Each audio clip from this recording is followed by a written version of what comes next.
Assalamualaikum warahmatullahi wabarakatuh. Salam sejahtera untuk kita semua. Baik, pada kesempatan kali ini saya akan mempresentasikan hasil kerja saya. Pertama, perkenalkan, nama saya Winda Anggraini, berasal dari UPBJJ Pineng. Baik, pada tugas kali ini saya akan menjelaskan penyuntingan teks terjemahan dari teks sumber ke teks sasaran pada cerpen The Good Friends Had Acquired One Day. Nah, selanjutnya kita akan membahas analisis hubungan teks sumber dan teks terjemahan. Yang pertama itu ada identitas teks. Nah, jenis teks tersebut adalah narrative dengan judul The Good Friends Had Acquired One Day, dan jika diterjemahkan menjadi pada suatu hari sahabat bertengkar, dan sumbernya berasal dari bank penyuntingan cerpen. Tujuan teks ini adalah untuk menyampaikan pesan moral tentang pentingnya memaafkan kesalahan dan menghargai kebaikan dalam suatu persahabatan. Target pembaca bersifat umum, khususnya pelajar atau anak-anak hingga remaja. Gaya yang diharapkan dalam teks ini itu sederhana, komunikatif, naratif, dan mudah dipahami dengan alur yang jelas dan bahasa yang alami dalam bahasa Indonesia. Baik, selanjutnya ada data teks. Data teks terdapat dua bagian. Yang pertama, teks sumber, dan yang kedua, teks sasaran awal yang sebelum disunting. Nah, pada kesempatan kali ini saya akan membacakan sebagian teks sumber dan teks sasaran awal. Baik, teks sumber. The good friends had a quarrel one day. The good friends had a quarrel one day, and one of them slapped another. The man felt pain, but said nothing and wrote on the sand, "Today, my best friend slapped me." Oke, itu bagian dari teks sumber. Dan untuk teks sasaran, pada suatu hari dua orang bersahabat bertengkar. Pada suatu hari dua orang yang bersahabat bertengkar, dan salah seorang dari mereka menampar yang lainnya.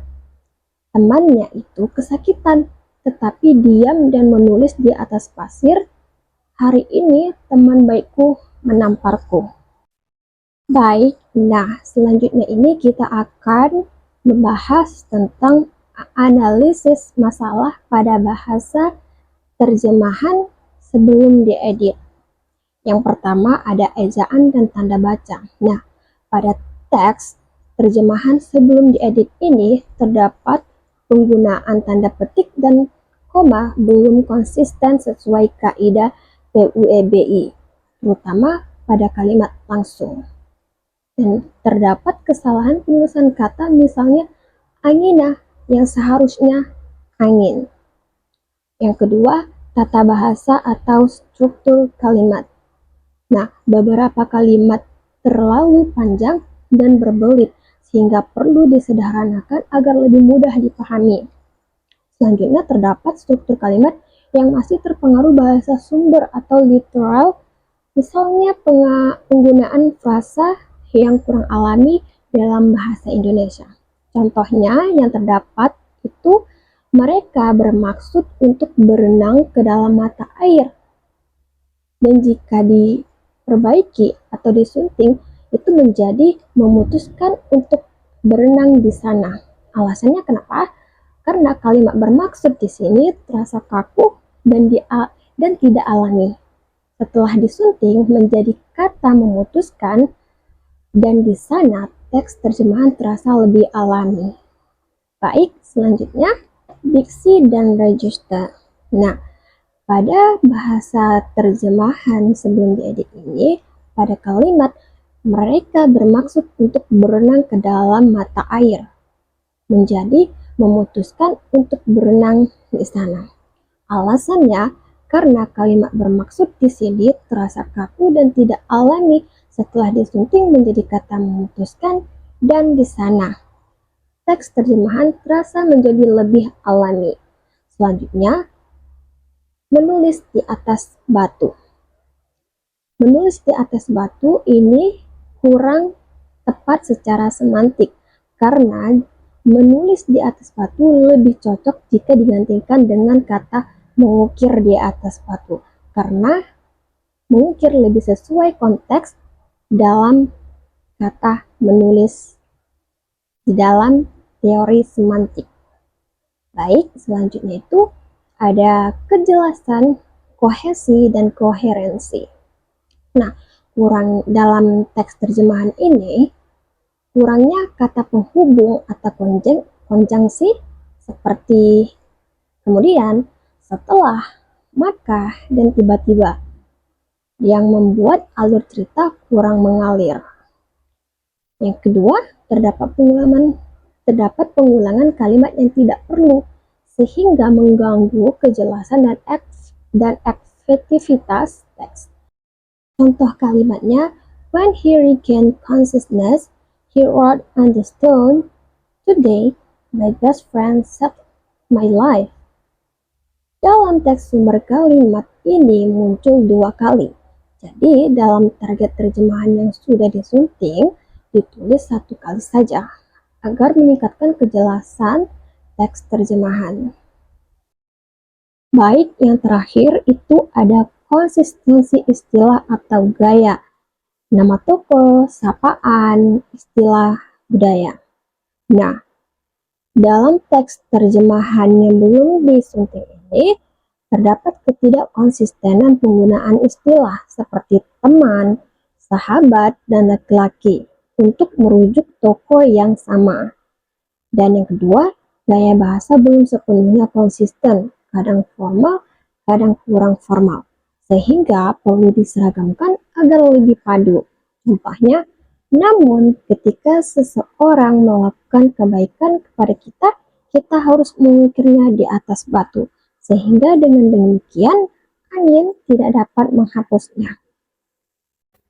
Baik, seperti yang tertera di layar, yang terakhir adalah hasil akhir bahasa terjemahan yang sudah diedit. Pada kesempatan kali ini, saya akan membacakan sebagian terjemahan yang sudah diedit. Dengan judul, pada suatu hari, 2 sahabat bertengkar. Pada suatu hari, 2 orang sahabat bertengkar, dan salah seorang di antara mereka menampar sahabatnya. Sahabatnya itu merasa kesakitan, tetapi dia tidak berkata apa-apa dan menulis di atas pasir, "Hari ini, sahabat terbaikku menamparku." Baik teman-teman, dari hasil terjemahan yang sudah kita lihat, terdapat beberapa perbedaan. Nah, dapat disimpulkan bahwa dari penyuntingan teks terjemahan dari bahasa sumber ke bahasa sasaran adalah dalam hasil terjemahan ini, perubahan yang paling mengalami signifikan adalah penyederhanaan struktur bahasa terjemahan awal yang terlalu literal dan berbelit menjadi lebih ringkas, alami, dan mudah dipahami, serta perbaikan diksi agar sesuai dengan konteks. Contohnya, menulis di atas batu diganti menjadi mengukir di atas batu. Nah, dalam menyentuh teks tersebut diperlukan prinsip kejelasan, naturalness, keterbacaan, dan juga konsistensi istilah serta kesesuaian dengan kaidah bahasa Indonesia atau PUEBI. Nah, teman-teman, untuk menghasilkan terjemahan yang baik, kita perlu menjaga konsistensi gaya naratif semi formal, menghindari terjemahan yang terlalu literal dari bahasa sumber, serta memastikan kohesi dan koherensi melalui penggunaan konjungsi yang tepat dan penghilangan pengulangan yang tidak perlu. Baik teman-teman, mungkin hanya itu saja yang bisa saya sampaikan tentang penyuntingan teks terjemahan dari teks sumber ke teks sasaran pada cerpen The Good Friend Had a Girl One Day. Sekian dan terima kasih. Assalamualaikum warahmatullahi wabarakatuh.